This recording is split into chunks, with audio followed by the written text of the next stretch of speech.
Greetings again. We have another lesson on devas. I am Russ Hatfield, here with my higher dimensional twin soul and member of Ashtar Command, Kara. This second to last lesson about devas is from Omal, channeling through Mark Crocker, that we call More Than a Myth. In it, Omal explores the relationship between the gods of old and devas, where it confirms that they have been perceived as gods in ancient times. He reminds us devas are one of the 7 races that colonized Earth from Sirius when they settled on Atlantis. He finally explains how devas are created and how they can manipulate the weather to benefit those who are holding a rain dance in their honor. You can follow our online transcript at the link below of our homepage, centerforascension.org. Please subscribe if you want at the end of this lesson to be alerted to future challenge sessions, editorials from Kara and myself, and lessons from the Center of Ascension. And now, More Than a Myth. Some of the various entities who have existed throughout our lives as myths and storytellings of the gods and goddesses, various deities, the different sects and religions. Mm-hmm. And obviously, through each basic civilization or community, you find similarities between all of them. Yes, as they go along. But is this merely because of the fact that they represent a common theme, or the fact that the devas take care on the characteristics of each of the various places that they visit and pass those on? It is more along the lines of the devas using existing stories, myths, and legends to achieve what they want. If you look at some of your stories, there are talks of appeasing the gods. Mm-hmm. So the devas behave in a particular way to get what they want. Whether it is an area that nobody goes into, that is their domain. For example, the top of Mount Olympus. An area where they can live in peace and harmony and away from outside influences. Or if it is being brought gifts and having things planted and grown to appease them. Or a building built so that they may dwell for a time in that place in a happy, relaxed state. Now, the Indian or Hindu religion has probably some of the most colorful deities or devas on the planet, as far as their breadth of fullness that has been developed among them. And from that, I'm reminded of the ancient stories of UFOs and alien encounters in India way back before written history ever began. I'm wondering how close these two are related. Yes, they are quite related. You have to remember that the devas were one of the 7 races. Right. And the interaction between the devas and the people of that area is something that has been going on for a long, long time. Now, the devas of India basically confined to that area? No. Or they're worldwide? They're worldwide. Some may inhabit an area for 1,000 years or 2,000 years because they are comfortable there. Others may wander around from place to place and cannot be held in one place for any length of time. Okay, well, others may go as the wind blows them. All right, well, how would we, Thank you. my pleasure, go about determining which devas have to be hanging around in our area? Indian devas or Greek or Nordic, say, for example. It depends on the individual. Some people can call devas. Others feel their presence. It is one diva can have many aspects. There is a group of devas that, for example, are descended from one diva, from the bacterial process, the way that divas spread and continued. The fact that they split in half. Right. So that a diva may have many parts to it and be many different individuals, but it remembers that it was one once. Okay. This reminds me of a time where I ran a ceremony solo in which I was summoning a particularly beneficial entity, and a big noise banged on my window all of a sudden with nothing outside to show any physical presence. Mm-hmm. Scared the living shit out of me. But I mean, it's this is something that when we talked about last week, he was taking on a more physical form. Would Yes, this they be did. a sample of that? Yes. Oh. You have to remember that they inhabit an area between your world and another space, and they will switch between that from time to time. At certain times, they are more powerful and more physical than at other times. It is not the same for each diva. It is like a wave. Sometimes they are very strong and present, and other times they are very weak and hard to perceive.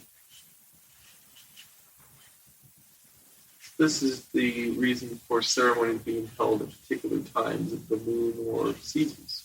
For some, yes. For others, it does not matter. Oh. But for the people that worship the divas, it is handy to have a time that the divas will be remembered, and the divas become aware of that time and will act upon that time. An example that's reminded me of Mark working with Diana and Hearn. Mm-hmm.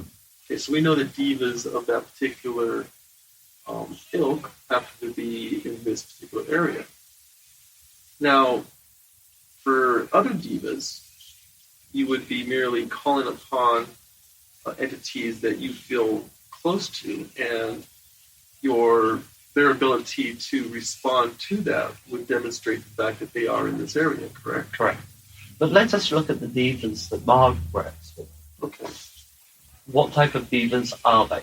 Hunter and Earth divas. Correct. What was in this area before your species, your race? Native Americans. That did what? Hunted and dealt a lot with the Earth. Correct. So it would be logical that they would be present in the area. It is possible that they are of that family, as it were, that line and kind of diva. Divas that in Europe are associated with the earth and hunting. Quite logical if you think about it. So it would be logical that an area where there was hunting and worshipping of the air, that there would be divas in that area of that kind. So what about in like big cities? What kind of divas would you expect there? Probably none. Yes and no.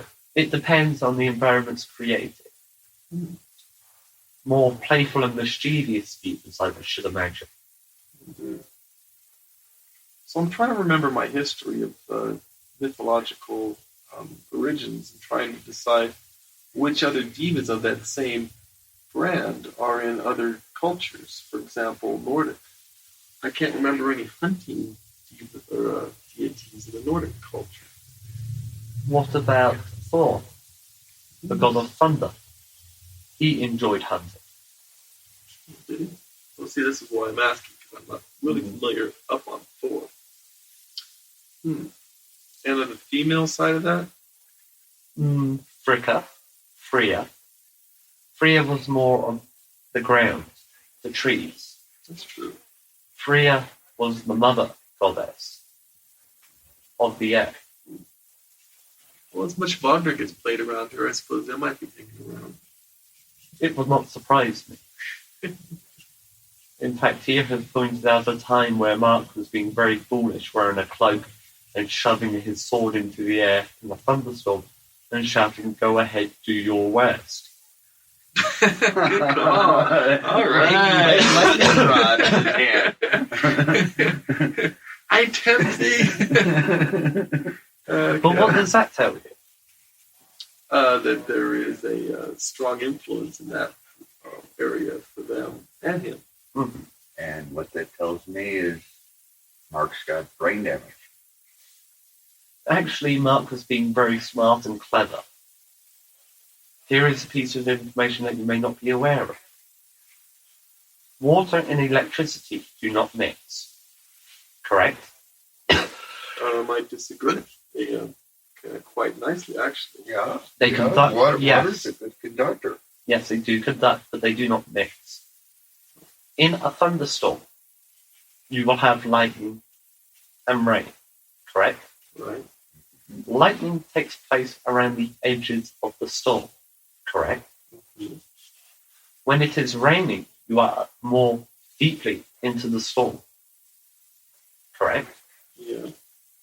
So, with Mark thrusting his sword into a downpour of rain, whilst there is thunder and lightning going on around, tells you what? He was fairly safe. Correct. And it would not surprise me if Mark knew exactly what he was doing. Well, I can still remember incidences of golf courses in the middle of a rainstorm, people huddled under trees, and they just got nailed by lightning hard. Yes, but From they would 20 be feet. at the edges of the storm.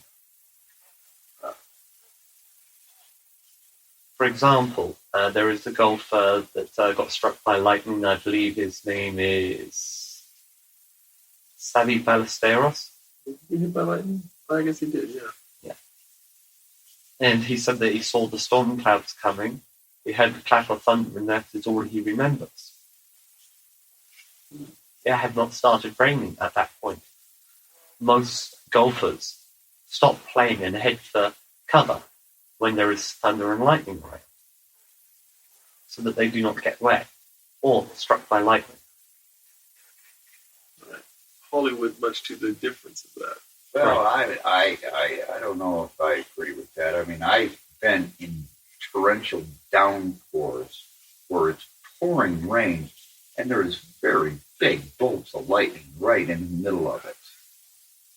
It's common in Arizona. I did not say that it does not happen.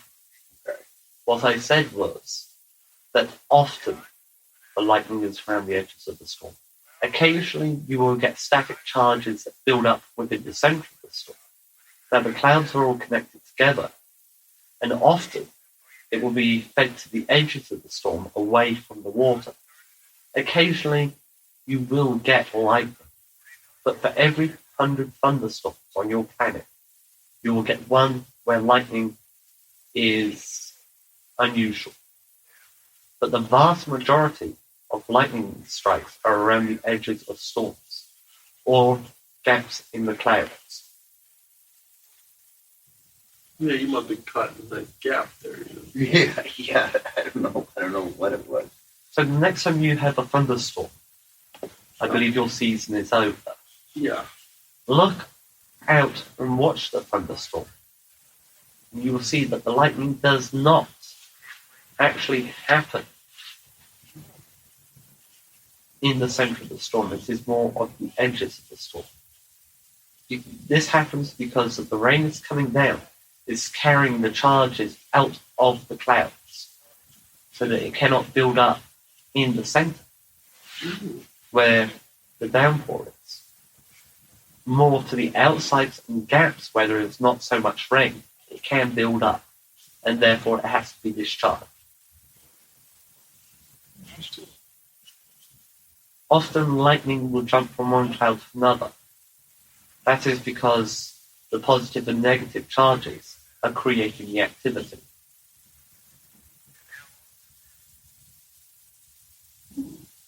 Okay. Now, dealing with the devas, sometimes the devas feed off of this energy to increase their mysterious nature. In your popular culture, it is common to watch a thing on people of other religions celebrating their mountains, and there is thunderstorms and wind and rain and lightning. This is based partly in truth. The fact that devas will do this for their entertainment.